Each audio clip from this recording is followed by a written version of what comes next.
Antes de que nos adentremos en los oscuros secretos de esta historia, suscríbete al canal y pulsa el botón de me gusta inmediatamente. Comencemos.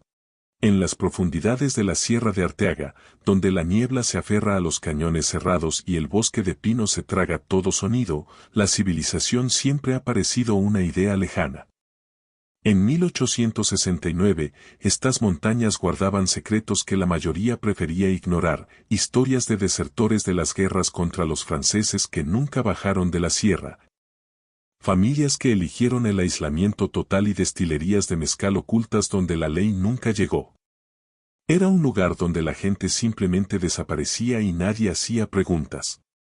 Pero cuando un inspector federal del gobierno mexicano desaparece sin dejar rastro, las preguntas se vuelven inevitables. Lo que comenzó como la búsqueda de un hombre perdido en los senderos revelaría algo mucho más oscuro. Una secuencia de descubrimientos que obligaría a los investigadores a confrontar el lado más primitivo de la naturaleza humana. No había nahuales en las montañas, ni criaturas sobrenaturales acechando entre los árboles, el verdadero horror era completamente humano.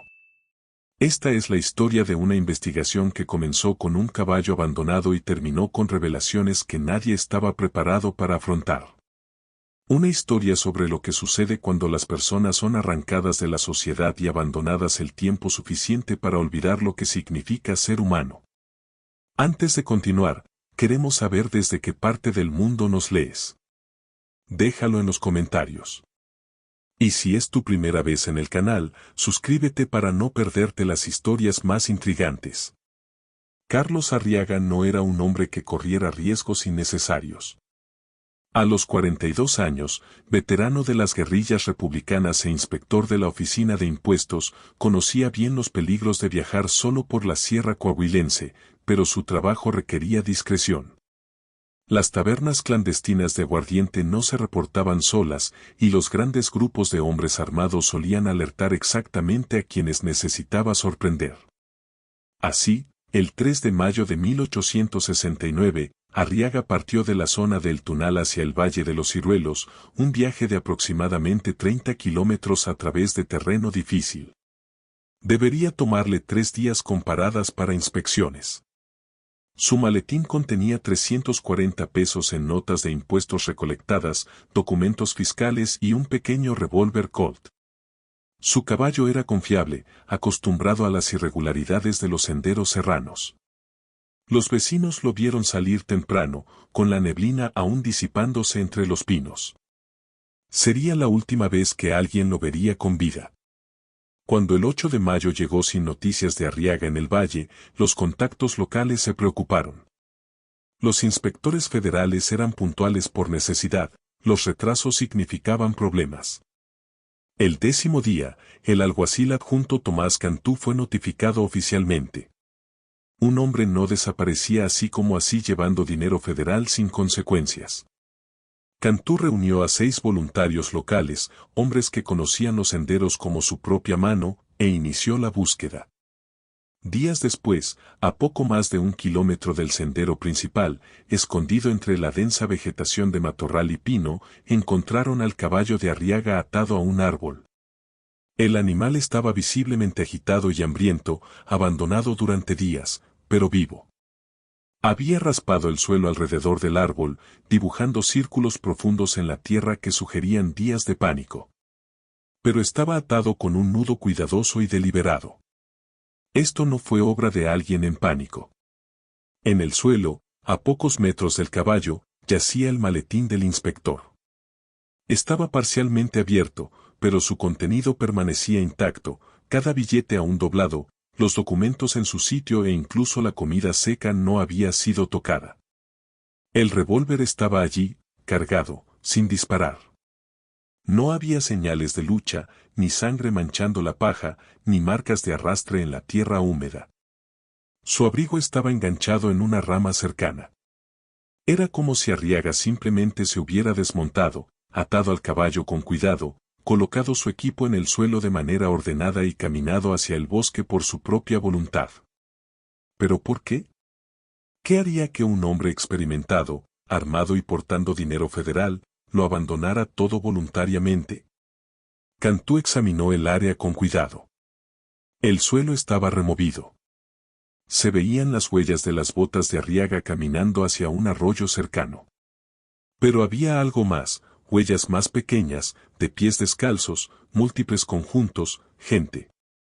Y cerca de las raíces de un árbol viejo, parcialmente oculto bajo las hojas, fragmentos de hueso.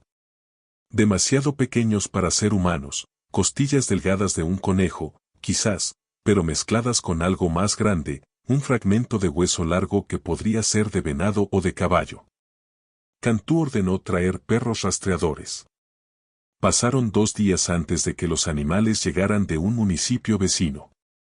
Los perros recogieron un rastro casi de inmediato, siguiendo algo invisible a través de la densa vegetación.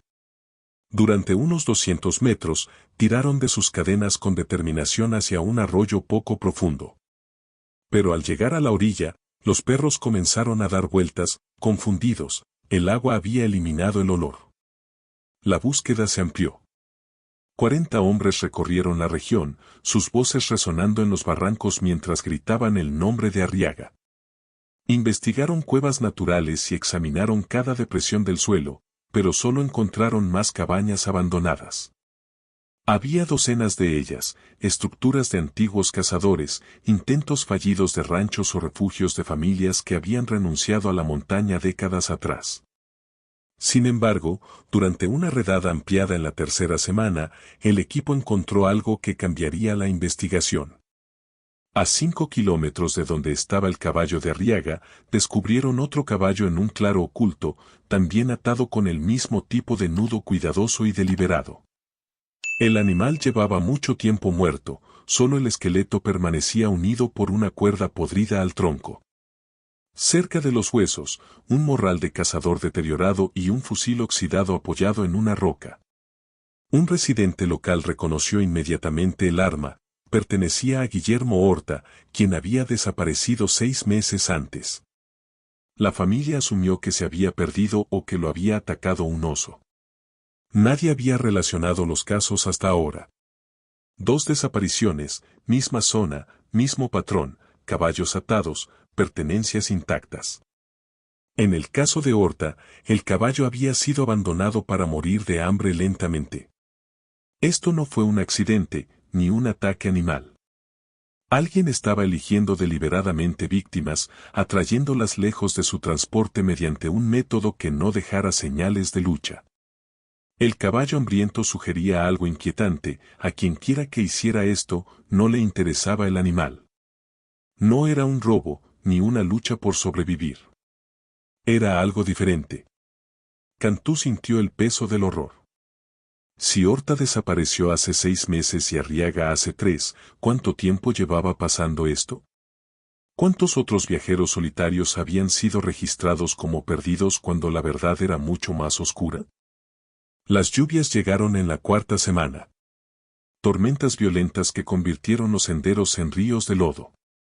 Tras un mes de búsquedas desesperadas, la realidad se impuso, la sierra de Arteaga cubría miles de hectáreas inexploradas. Un cuerpo podría estar a unos pasos de un rastro y permanecer invisible por años. Cantú no se dio por vencido, pero cambió la estrategia, ya no buscaban hombres perdidos, buscaban escondites. La familia Arriaga ofreció una recompensa de 500 pesos, una fortuna para cualquier campesino, pero nadie se presentó. Cantú sospechaba que si había un depredador, debía tener una base, una estructura que nadie hubiera visitado en décadas. Fue el 16 de junio cuando un grupo liderado por el holandés Treviño encontró la primera pista sólida. La cabaña estaba escondida entre formaciones rocosas cubiertas de musgo, invisible a más de 6 metros de distancia. Treviño casi pasa de largo, pero su perro comenzó a olfatear obsesivamente. Al abrirse paso entre los arbustos, el grupo emergió ante una construcción que se caía en silencio. El interior olía a moho, heces de animales y madera podrida. Parecía habitada solo por mapaches, pero Treviño notó algo en las tablas del piso cerca de la chimenea de piedra. Estaban sueltas. Al arrancarlas, se encontró con una fosa poco profunda. 3 cráneos humanos los miraban con las cuencas vacías. Treviño retrocedió con tal violencia que tropezó. Nadie habló por un largo momento. Eran huesos limpios, descoloridos por el tiempo. Lo más aterrador es que los cráneos habían sido separados del resto de los cuerpos, no había vértebras ni mandíbulas. Las cabezas fueron enterradas ahí, pero los cuerpos estaban en otro lugar. Uno de los cráneos tenía una fractura masiva, un golpe fatal dado con un instrumento pesado. Cantú llegó con un médico local. Determinaron que eran adultos y que llevaban ahí años. Ordenó excavar más, pero no hallaron otros huesos. Sin embargo, en un rincón oscuro, encontraron algo colgando de un gancho, una cuerda. Pero no era de cáñamo. Era una cuerda de cabello humano. Mechones rubios, castaños y grises, trenzados meticulosamente en una herramienta funcional y fuerte. Alguien había recolectado cabello de múltiples víctimas para fabricar sus propias sogas. Un mes después, el 23 de julio, a 10 kilómetros de la primera cabaña, encontraron otra estructura más reciente. La puerta aún cerraba y el techo estaba intacto. Al entrar, el olor los golpeó, grasa rancia, sangre vieja y un aroma químico punzante. Encontraron ollas enormes apiladas. Dentro de una, había un residuo orgánico endurecido, una costra oscura con fragmentos blancos.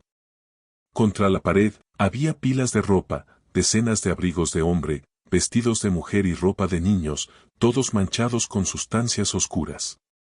Los estilos abarcaban desde 1840 hasta piezas de hace apenas un par de años. En un rincón, Cantú encontró lo que le hizo subir la bilis, una caja de madera llena de dientes humanos. Más de 100, desde muelas de adultos hasta dientes de leche de niños. Junto a la caja, había bloques de algo que parecía jabón casero. Al tocarlo, era grasoso y olía de forma nauseabunda. Cantú miró las ollas, los dientes y la ropa, y comprendió la horrible verdad. Estaban fabricando jabón con la grasa de sus víctimas. Cuchillos de caza oxidados, hachas con mangos rotos y más cuerdas de cabello humano estaban esparcidos por el lugar. En el piso, las tablas estaban profundamente manchadas donde algo se había derramado repetidamente. Aquí no había cráneos, aquí los restos eran procesados de forma más completa. Cantú descifró el patrón, los asesinos eran nómadas.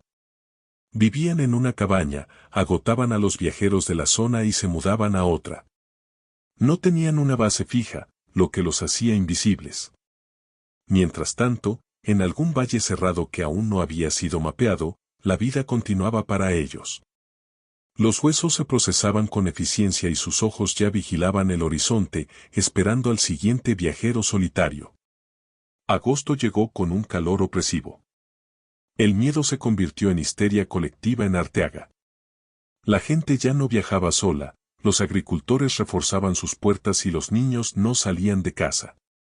Y cuando Sara Medellín, de 14 años, desapareció el 12 de agosto mientras recolectaba hierbas medicinales, el pueblo supo que el monstruo seguía ahí fuera.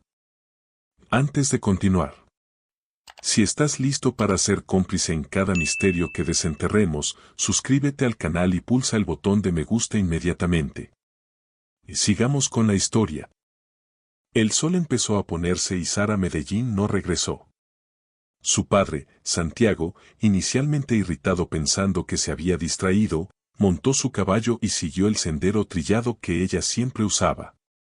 Lo que encontró le heló la sangre, la canasta de mimbre de Sara estaba volcada entre las raíces de un viejo pino, con el contenido esparcido en un semicírculo.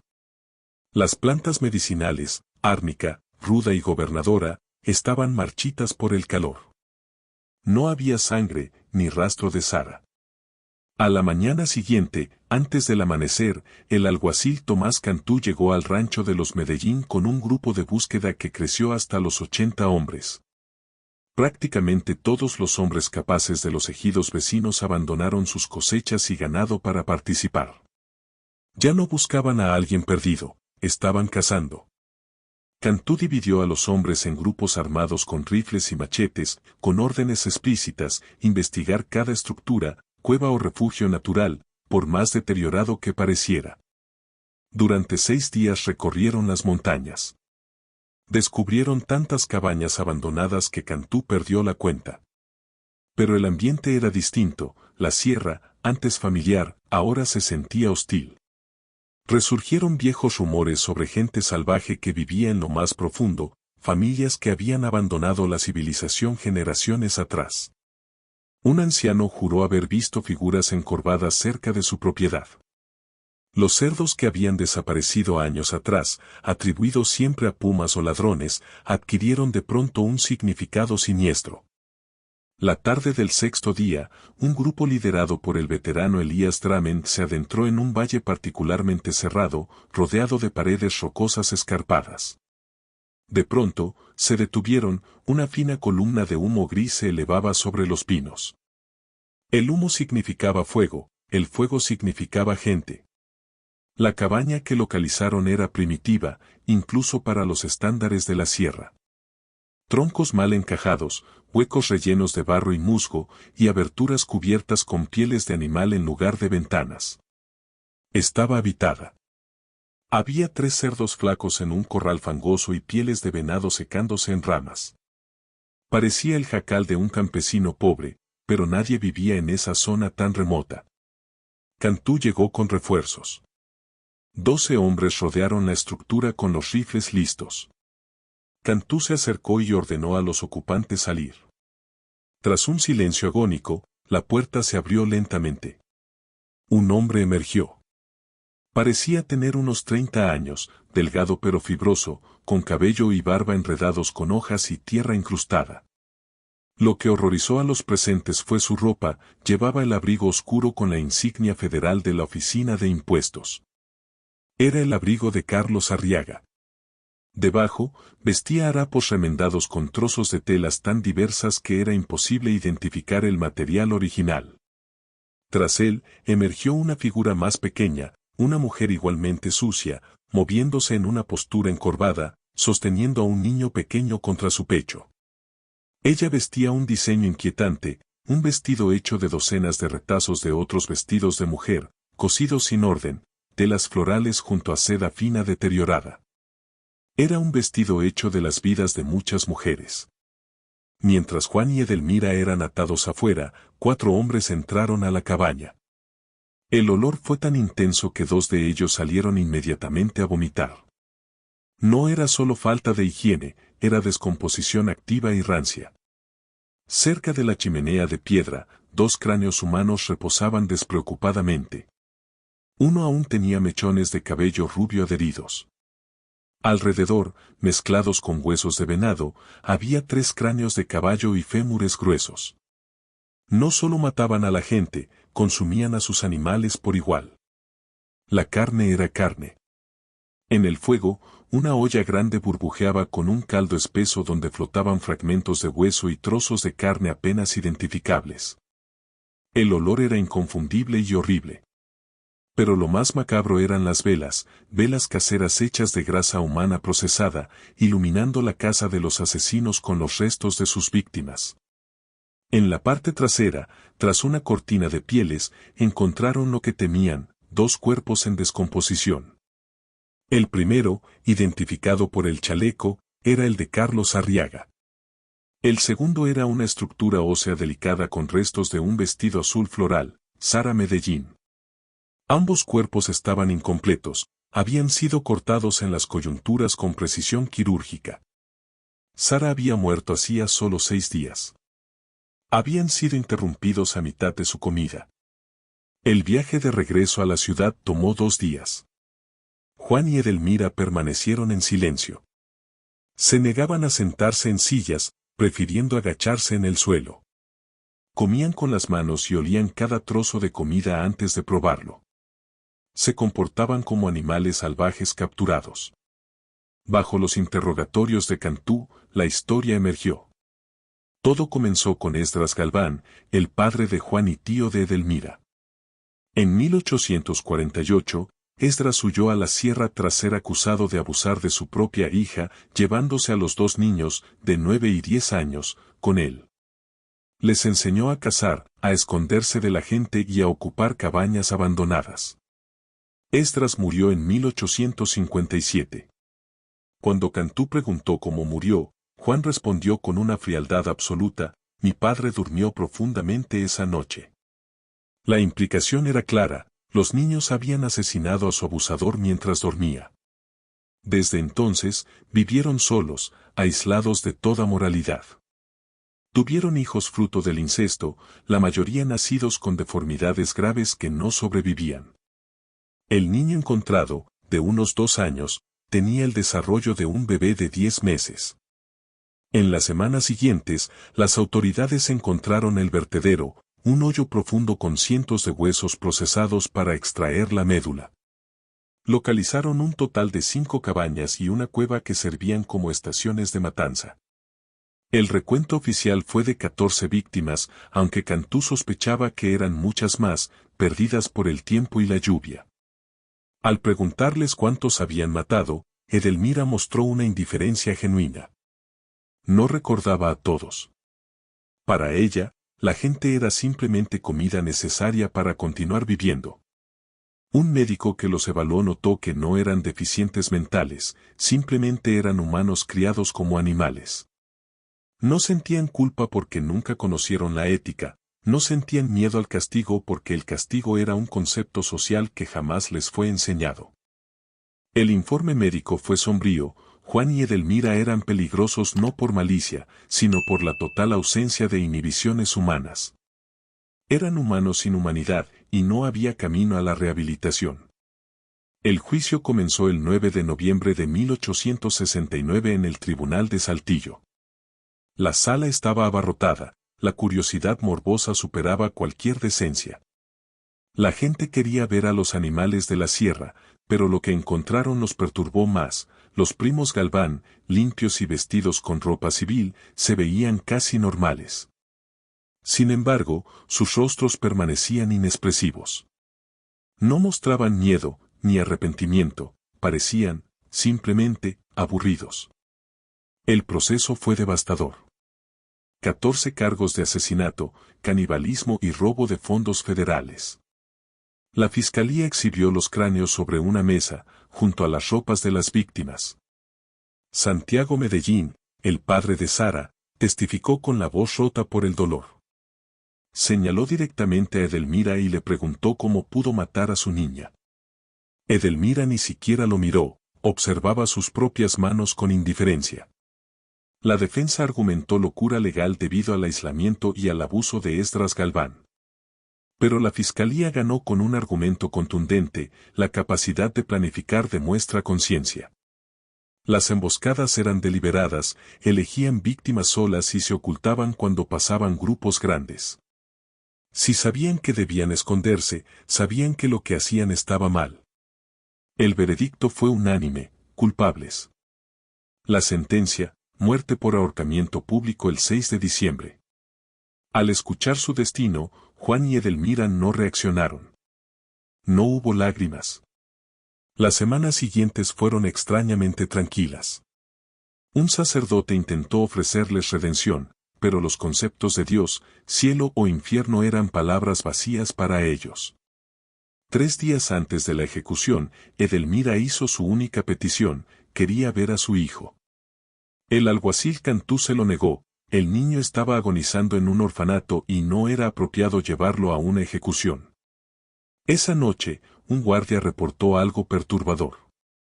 A las 2 de la mañana, vio a Edelmira sentada contra la pared de piedra, mirando a un rincón vacío. Estaba cantando. No eran palabras, sino sonidos guturales, una melodía animal y monótona, un intento de canción de cuna que mantuvo durante horas. Fue la única vez que mostró un rastro de instinto maternal antes de volver a su silencio eterno. El 6 de diciembre de 1869, bajo un cielo despejado y frío, 800 personas se reunieron en la plaza de Saltillo. Juan y Edelmira subieron al cadalso con la misma pasividad de siempre. El verdugo colocó las capuchas negras. El sacerdote pidió perdón por ellos, diciendo que no sabían lo que hacían. A las 11:47 se accionó la palanca. Las trampillas se abrieron y ambos murieron al instante. No hubo funerales.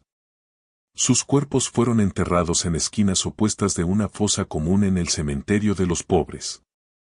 La tierra los aceptó sin nombres ni cruces. El niño, a quien llamaron Luis, murió 6 meses después en el orfanato. Dejó de comer y de interactuar con el mundo, simplemente se dejó ir. Fue la última víctima del ciclo iniciado por Esdras Galván. El cuerpo de Esdras, el verdadero autor de este horror, nunca fue encontrado. Se dice que sus propios hijos lo durmieron profundamente cuando se volvieron lo suficientemente fuertes. Cantú se jubiló años después, pero nunca olvidó el caso. Se confirmaron 14 víctimas, pero las matemáticas oscuras sugerían que, tras décadas de vagar por la sierra, el número real podía ascender a 40 o 50 personas. Lo sucedido con los Galván no fue solo un acto de violencia, sino el resultado de lo que ocurre cuando se arranca la humanidad de un ser vivo. El verdadero villano no estuvo en el tribunal, fue Esdras, quien convirtió a 2 niños en máquinas de matar. Hoy, la Sierra de Arteaga sigue siendo hermosa, con sus valles de niebla y sus bosques antiguos. Pero para quienes conocen esta historia, la línea entre lo humano y lo animal siempre se sentirá aterradoramente delgada en los lugares donde el silencio es absoluto. La historia de los primos Galván nos recuerda que, a veces, los monstruos más aterradores no nacen en el infierno, sino que son moldeados por el aislamiento y la oscuridad de la propia naturaleza humana. Si este recorrido por las sombras de la Sierra de Arteaga te ha mantenido en vilo, no dejes que el rastro se pierda aquí. Dale un me gusta a este video para que más personas conozcan la verdad oculta entre los pinos y suscríbete al canal activando la campana de notificaciones. Solo así podrás acompañarnos en nuestras próximas expediciones hacia lo desconocido. Tu apoyo es el faro que nos permite seguir iluminando los casos más oscuros de la historia. Muchas gracias por acompañarnos, por tu tiempo y por ser parte de esta comunidad de buscadores de la verdad. Nos vemos en el próximo misterio, si te atreves. Dios los bendiga.